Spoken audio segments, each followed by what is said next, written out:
Hello Year 8, today I'm going to be showing you how to make your own design tomato sauce to serve with pasta.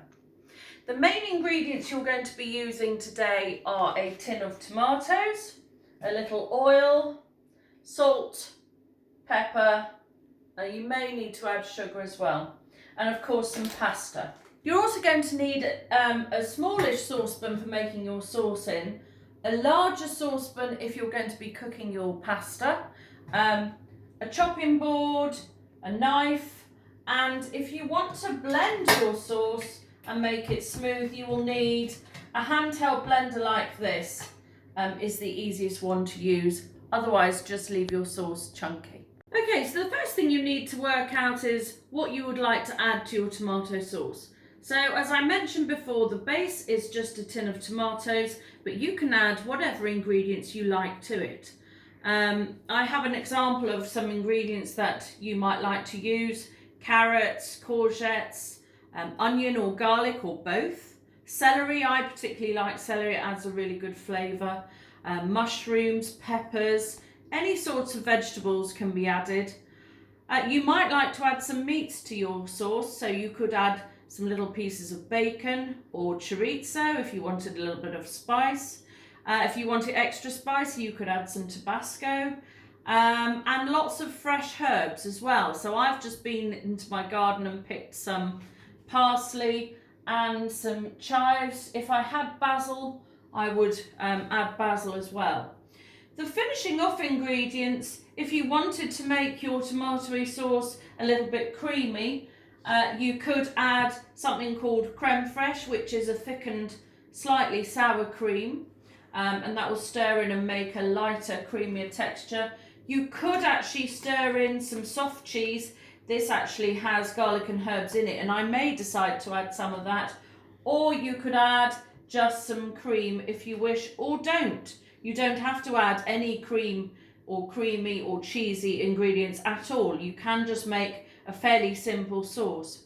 One thing I would like to talk to you about is all the vegetables can be blended with the hand blender. So if you want a smooth sauce which is full of flavour, but you don't want the texture of vegetables chunks in it, you can blend. One thing to say though, you can't blend meat. It doesn't work well. So if you're going to add bacon or chorizo or even little bits of chicken, that's fine, but you're either going to have to leave your sauce as a chunky sauce, or you're going to have to cook your meat first, take it out, make the rest of your sauce, blend it, and then add the meat back in at the end just before you serve it. Okay, when you're preparing any vegetables or meats for any sort of sauce, you're basically wanting to get everything the same size.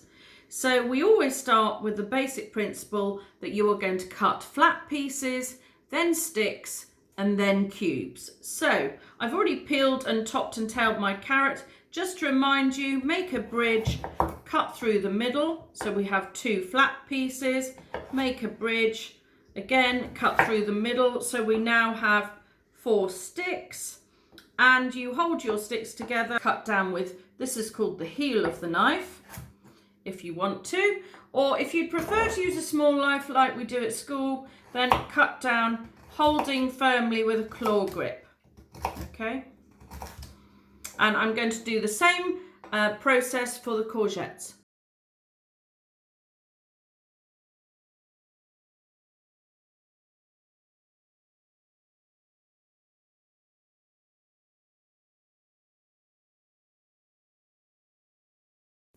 You can go when you want. Okay, so I've chopped up the carrots, the courgettes and the celery. They were all straightforward, and also the mushrooms. The onions, I just would like to remind you how to do this. It's much more tricky.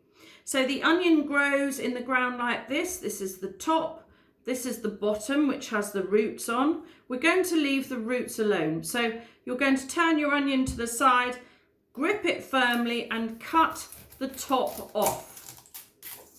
Once you've cut the top off, you should have a nice flat side. Sit your onion on the flat side, make a bridge and cut straight through the onion. This is now where you're going to peel off the outer layer of the skin, which is much easier to do when you have cut the skin. Now you can see I've taken off the outside layer and then I've got a layer that doesn't look so nice. So peel off any layers of onion that don't look nice, and also remove any bits of fine membrane because they make it very slippery and difficult to cut. So when you've got your two halves of onion and the onion's looking nice and clean, then we're going to the next stage. Remember, we're trying to make chunks. So you're going to put the point of the knife in and cut towards you through the bridge. I'm not cutting through the root at all. This onion is still held together with the root. If you cut through the root, then the onion's going to fall to pieces and it will make your job a lot harder. Fingers on the top, very carefully take a slice through the section and then down to cut into little chunks. Or dice, we could say. I've been dicing the onion here. Just throw away the end piece if it gets a little bit too small to chop. Same thing again, point of the knife down through the bridge so there's no danger of you cutting yourself. Make a nice claw grip and then carefully section across. Don't go all the way through. Again, this onion is held together with the root, cutting down to make nicely sized dice.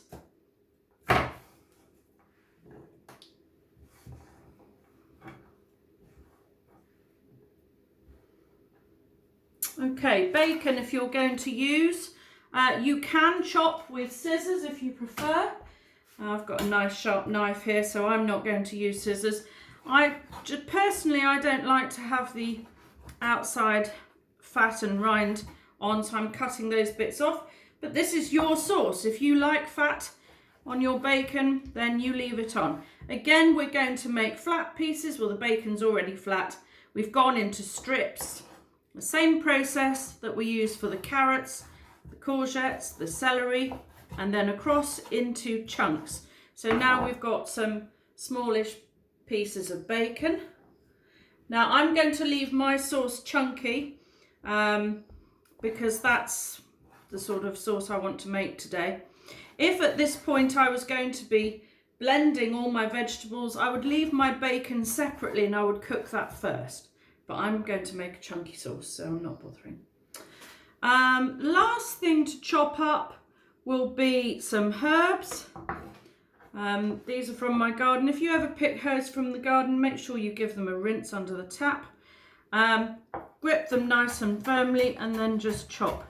I'm chopping using the big knife.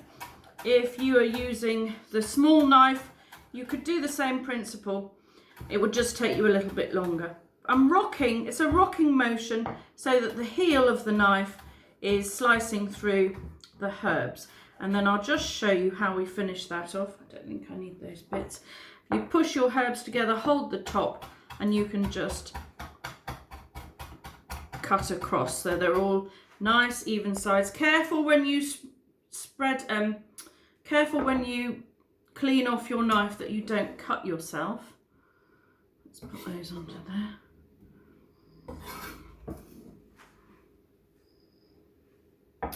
What else am I doing? Oh, and garlic. Oh, and some garlic now. So I don't actually have a garlic crusher at home. I just use a knife. I'll show you how I do that. The garlic also has a root on it, but we really want our garlic to fall to pieces. So this bit we're going to cut off. Unlike the onion, when we want it to hold together, we leave the root on. Because we really want the garlic to crush up, we take the root off. And the papery outside skin just peels straight off. Sometimes it has little brownish marks on it. You can cut those off if you don't like the look of them. Then we're just going to use a nice tight claw grip and slice your garlic and just chop it again. If you wanted to make a garlic paste, what you would do at this point is you would add a little sprinkling of salt, and that will allow all the juice in the garlic to ooze out, and you can squash it with your knife. The salt will allow a paste to be formed, so it's just like crushing it with a garlic crusher. But as I said, I don't have one of those.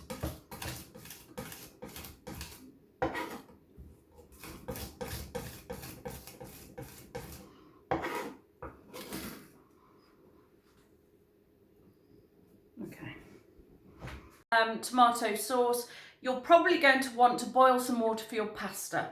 It's very important to use a big saucepan and to have it filled up at least 3/4 full.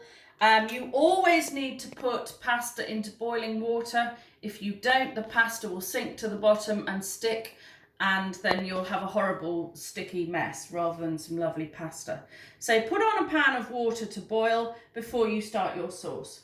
Now the first thing you're going to do to your starting your sauce is to add a little oil.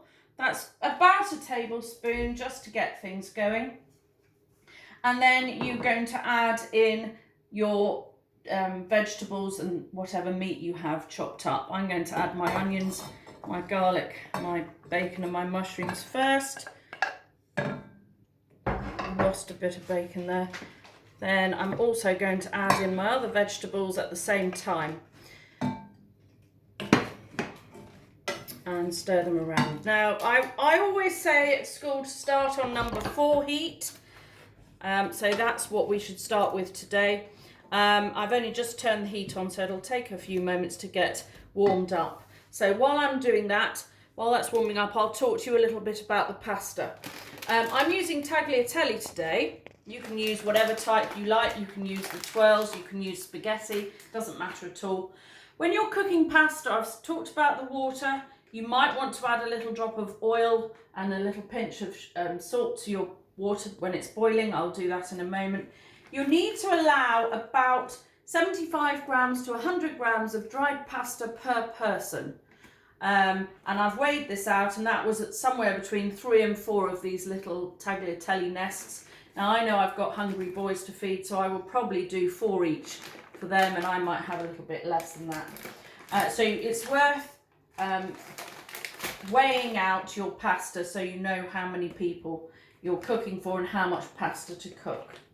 Now you might think, seeing as we're doing a tomato sauce, that this is a little bit strange. We haven't got any tomatoes in here yet, but we really need to get our vegetables cooking first, and that is called sautéing. So we've added a little bit of oil, the pan is heating up, and the vegetables are going to cook relatively slowly until they've softened, at which point we're going to add our tin of tomatoes.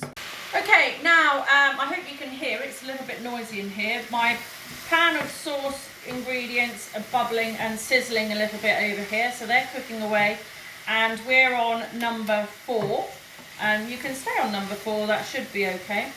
My water is boiling for my pasta. You can see that's a nice rolling boil, so I'm going to put my pasta in to that water now.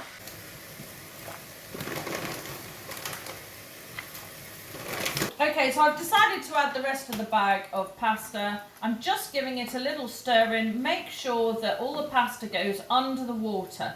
Now the water was boiling, and you can see there that as soon as I've put the pasta in, it stopped boiling, so you need to leave it on a high heat to get it back up to boiling temperature.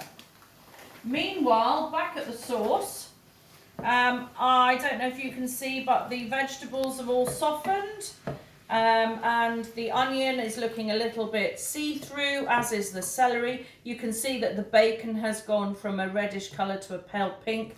That shows that that is also cooked, and you should be getting some nice smells. As with everything, the more ingredients you add, especially to savoury recipes, the better the flavour will be. So if you're making a very, very simple tomato sauce just with tomatoes and onion and garlic, then it will be less flavoursome than the sort of sauce that I'm making, which has got a lot more ingredients in it. Now, because I've got a lot of vegetables there, I think I'm going to end up adding 2 tins of tomatoes, so I will be making a double batch, if you like. Sometimes that's a sensible thing to do at home, especially if you've got a biggish family, or you might want to eat the same sort of sauce twice. You might want to have it on one type of pasta one day or a different type the next day. So you can very easily double the ingredients.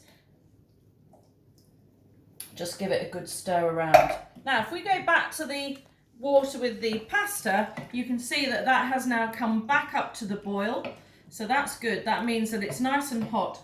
Pasta takes about 10 minutes to cook. Just give it a stir every so often just to make sure it's not sticking together or it's not stuck at the bottom. It shouldn't be. Yeah, pasta takes about 10 minutes to cook. So at this point, as soon as your pasta is in and the water's boiling again, check the clock so you know how long it's going to take before you need to drain your pasta. It should be about the same amount of time that your sauce will finish cooking. Okay, so you can see in here that my sauce has started bubbling. The tomatoes have heated up and we need it to now carry on cooking. You can see it's just a few little bubbles in there.